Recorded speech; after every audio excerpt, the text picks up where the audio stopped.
Negara di dunia boleh dibahagikan kepada negara maju dan negara sedang membangun.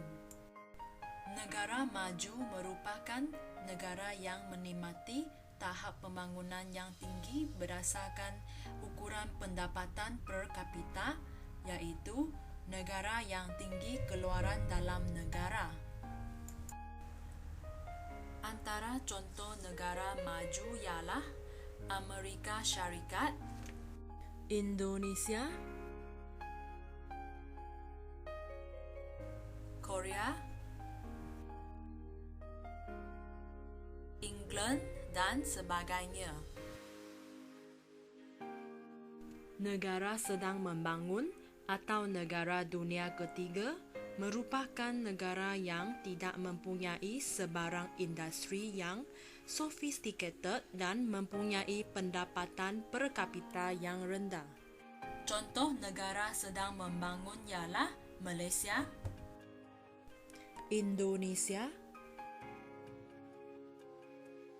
India, dan Filipina.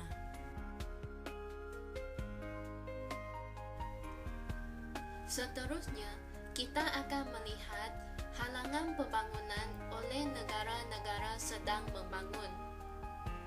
Menurut Todorus 1977, pembangunan melibatkan proses menyusun dan mengorientasi semula sistem ekonomi dan sosial. Halangan pembangunan yang dihadapi oleh negara-negara sedang membangun adalah berpunca daripada masalah rasuah. Menurut Corruption Perception Index tahun 2012, telah mencatatkan negara-negara sedang membangun seperti Afghanistan, India, Bangladesh mempunyai catatan rasuah yang tinggi.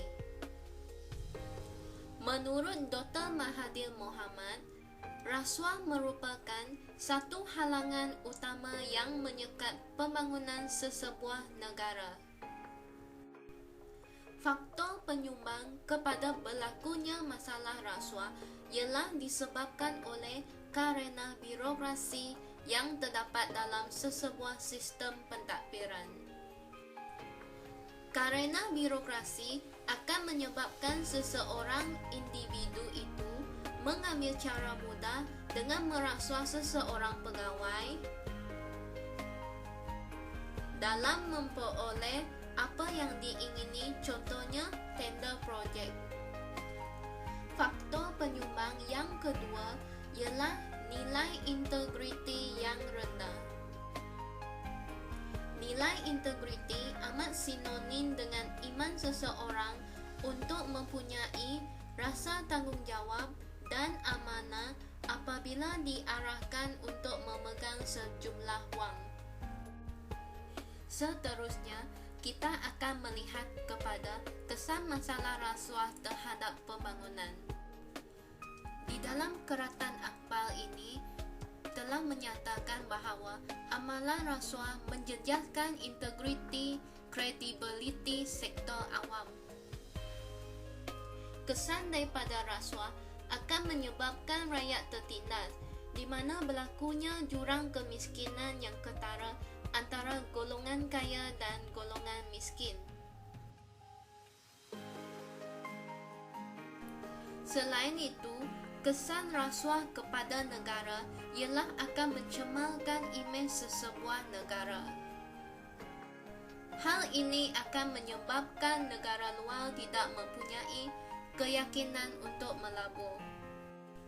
Langkah dalam menangani masalah rasuah yang merupakan salah satu punca halangan pembangunan oleh negara sedang membangun ialah melalui Pelan Integriti Nasional.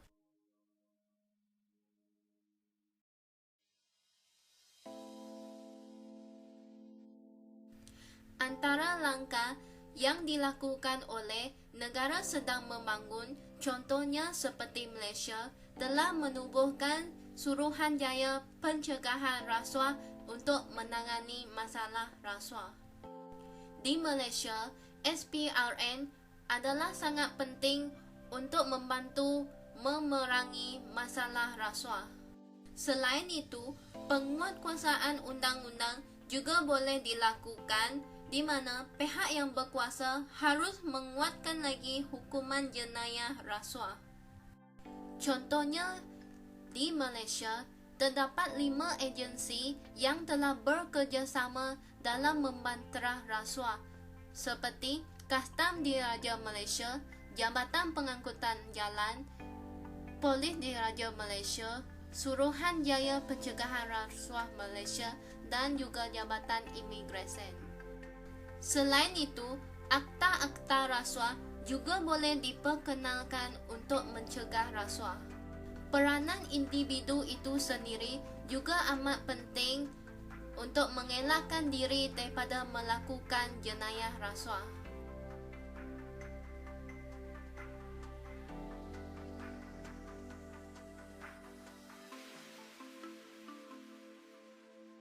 Halangan pembangunan kedua yang dihadapi oleh negara-negara sedang membangun ialah disebabkan oleh masalah kekurangan tenaga profesional.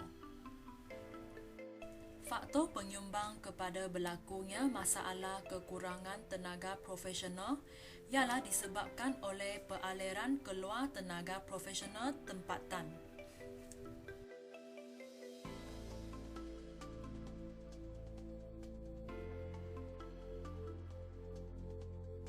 Hal ini disebabkan oleh sikap pekerja tempatan terhadap pekerjaan yang ditawarkan.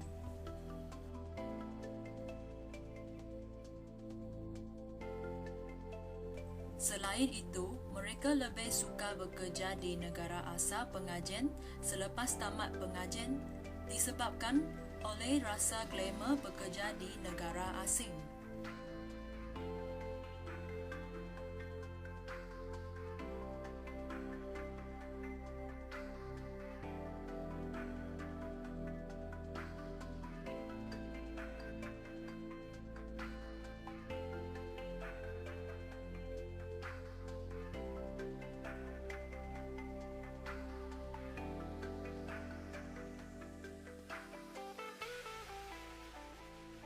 Faktor yang kedua ialah kekurangan tawaran khusus kemahiran vokasional dan teknikal.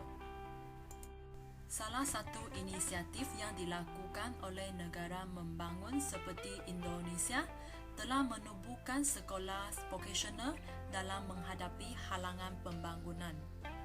Manakala negara sedang membangun seperti Malaysia juga mengutamakan pendidikan teknikal dan vokasional. Hal ini terbukti apabila kolej vokasional makin diminati dalam kalangan pelajar. Kesan daripada kekurangan tenaga profesional telah menyebabkan kemasukan pakar dari luar negara. Kerajaan terpaksa mengupah pekerja asing dalam membangunkan industri teknologi. Antara langkah untuk mengatasi kekurangan tenaga profesional ialah dengan menawarkan skim pendapatan yang lumayan.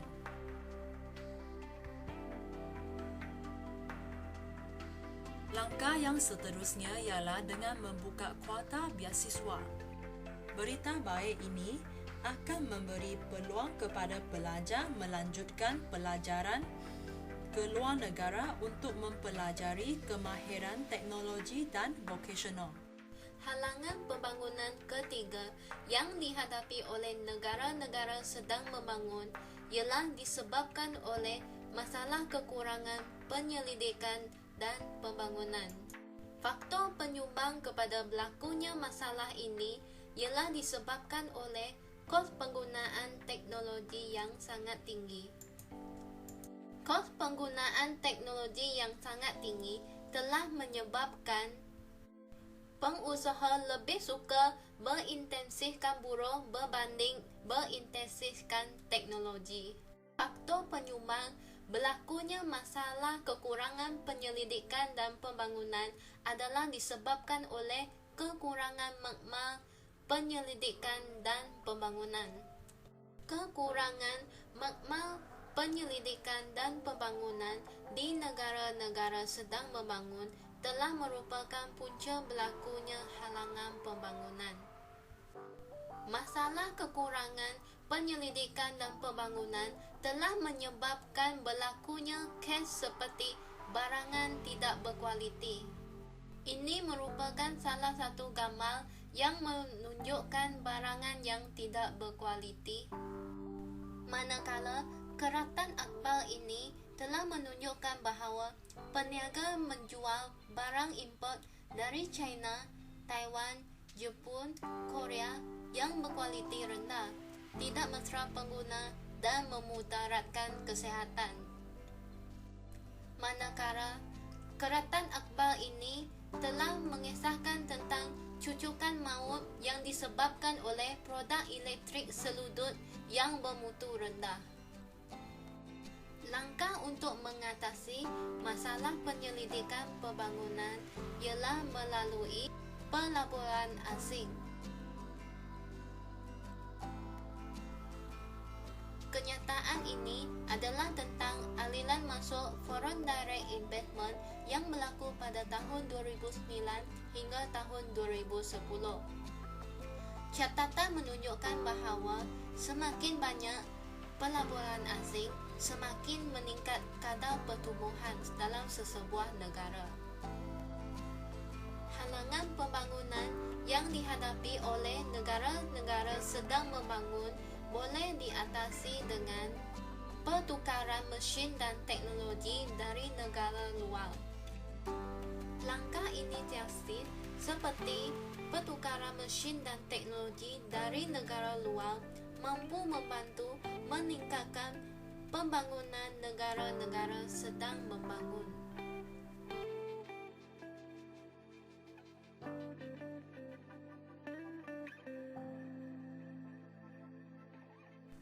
Hal ini dapat membantu meminimumkan kos pengeluaran dan memaksimumkan keuntungan.